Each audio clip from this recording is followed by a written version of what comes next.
Welcome back to the channel, everybody. This is Kodeations coming at you today with another video on I Am Hero. And today we are giving you guys my personal top 5 combat tips in the game, and basically giving you all the information that you need to know when it comes to combat and how to take advantage of the system. Now, without further ado, ladies and gentlemen, as always, if you are new to the channel, please be sure to hit that red subscribe button and hit that notification bell so you get a notification every time I drop a video. We do loads of a variety of mobile game content on the channel, and you do not want to miss out. But without further ado, ladies and gentlemen, let's dive right in.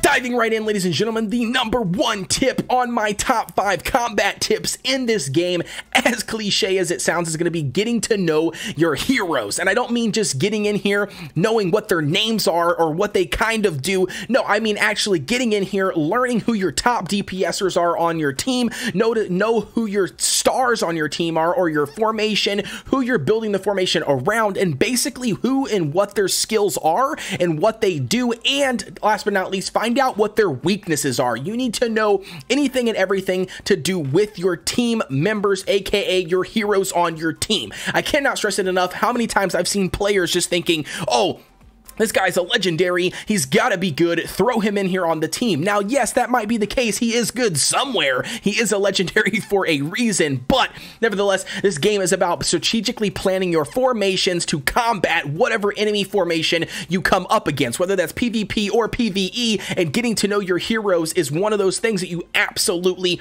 need to know. So to give you guys a very quick example of this, we're going to hop over to the formation section, and you can take a look at my formation here. Now, this formation is strategically built around my top DPSer, and that is going to be Miss Hazard. So notice right off the bat, I've got one very top DPSer, and then I've got 4 additional tanks, and then I've got 2 support class. Now, these additional heroes are decent at damage, right? They can do some damage, put out some damage, and kill some enemies, but nevertheless, this whole strategic formation that I have planned here is going to basically buff Hazard and give Hazard enough sustainability to stay alive, so then that way she can basically put out as much damage as possible and in turn melt the enemy team, and hopefully, you know, do so while all of my other team members are soaking up as much damage as possible and CCing as many enemies as possible to basically allow my Hazard to stay alive as long as possible. Okay, that's a lot of possibles, but nevertheless, very, very important tip. So now moving on to #2, might be super easy to understand, but nevertheless, it is a very cool trick and a tip that you absolutely need to know in order to survive in the game. And that's going to be right off of the bat, and none other is going to be understanding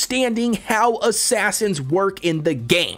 Okay, I know you might be thinking, well, Kodeations, I've played this game for how many weeks now? I already know. Every time I play an assassin, he jumps across to the enemy lines, he starts attacking the enemies from, you know, behind, and or the enemy assassins will jump across my line and start smacking my heroes from behind. What is there more to know? Well, there is absolutely a lot more, or more, I would guess just to say, important things to note when it comes to assassins in the game. And now, right off the bat, what if I told you that you can actually predict where that assassin is going to end up, whether that's assassin on your team or that's an assassin on the enemy team? That's right, I didn't stutter, I didn't lie to you. You 100% can predict where the assassin is going to end up by just simply understanding assassins. And that's going to be right off the bat where their placement is on the field. So for instance, if your hero is placed, or your assassin is placed on the left-hand side, whether it's the front left or the back left, or the front right or the back right, nevertheless, it's going to cross over like an X, just like this, and it's going to go to the opposite side of the field on the enemy's field. And the same thing goes for an enemy's assassin. It will do the opposite. It'll come across the other direction.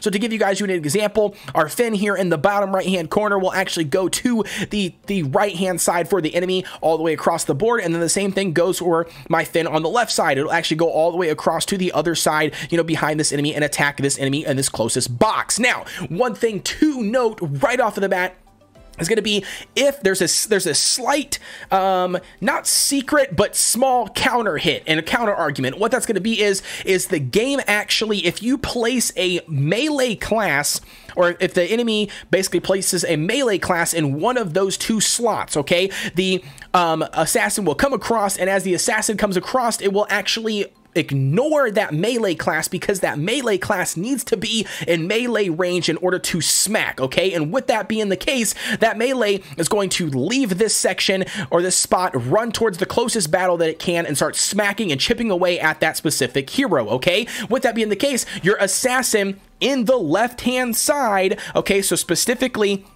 your assassin on the left-hand side jumping across to their left-hand side. If the board was flipped around, this is their left-hand side. It will basically ignore that DPS, that melee DPS. That melee DPS will run over here, or that melee, will run over here, and then your assassin will move on to the next person. Now, you can take advantage of that as you will, but there's one thing to know, and it might be a glitch, so don't quote me, because it could be, if you're watching this video in the future, it could be patched or fixed at this point. But nevertheless, if a melee class is in the right hand side, so for instance this section here, for whatever reason the assassin will still track them. And so yes, that means if your assassin is placed here, they jump across to this back section, and right here you have a melee class, and that melee class runs to the middle or runs to a closest thing. That assassin will follow them and trail them and continue to smack on that enemy, but it only happens on the right hand side. So again, it's a weird fluke. It could just be a glitch. It could just be something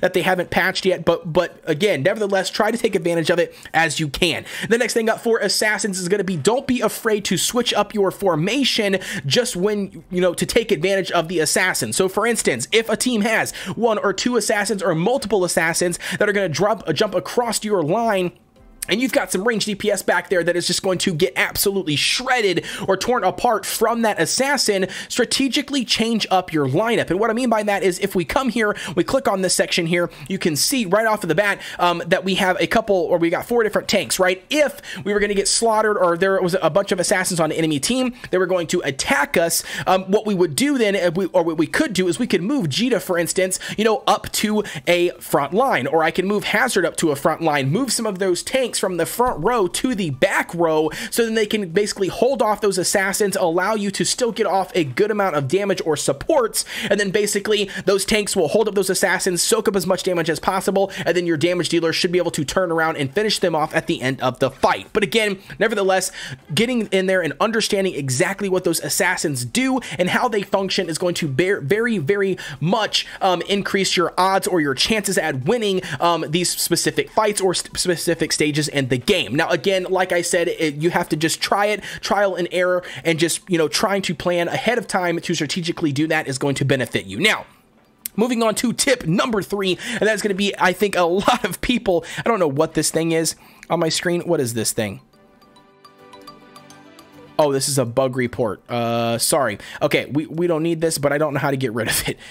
Anyways, okay. Nevertheless, moving on to tip number 3, and that is going to be, I don't think a lot of people are taking advantage of that. It's going to be the Union Blessing underneath the commander section. Now, a lot of people have asked this and left comments on my videos, and they have basically said, Kodeations, how in the heck do you have so many heroes at that 140 mark or that high level rank that you can utilize at your disposal? Where do you get all these resources? Are you dumping that amount of money into the game? And the answer is no. So right away, I'm using this Union Blessing to my advantage, as every single one of you should be doing. The Union Blessing allows you, basically, it places the top 7 highest level heroes that you have invested resources in, and it places them at the very top of this wheel. And then basically any hero that you place down here in these little boxes that you unlock with these plus signs like this, you could place anybody in here, they instantly become 140. So to give you guys an example, I don't know, I'm just going to pick somebody here. Let's just pick this this mage, right? Let's pick this mage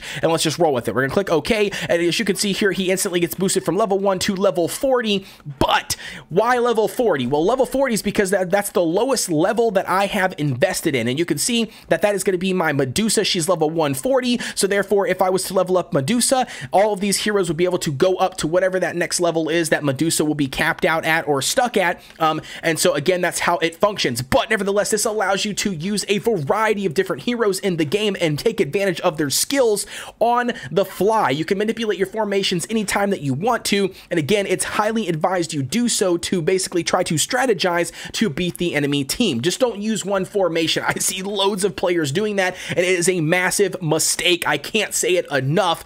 You need to create different formations, and you need to be able to swap to different formations and modify formations at any given moment just to make sure that you are taking advantage of trying to get the most leverage out of that specific fight. Now, that's going to move me on to my tip number 4, and that is going to be counter your biggest DPS, or basically your heroes that do the most DPS, with the best tank in CC. So what I mean by that is that if an enemy has a awesome or a crazy DPS, you know, right out here in the front that's going to do a lot of damage, make sure he is not smacking on your damage dealers, right? Or your support classes or your assassins. You want to make sure that he is smacking onto a tank, and make sure you are lining up, you know, your biggest and beefiest, tankiest, fattest players, you know what I mean, you know, or your tanks basically against their DPS, because you want to make sure that you are mitigating that damage as much as possible off of your damage dealers. Now, moving on to tip number 5, and that is going to be counter big tanks by moving your DPS away from them,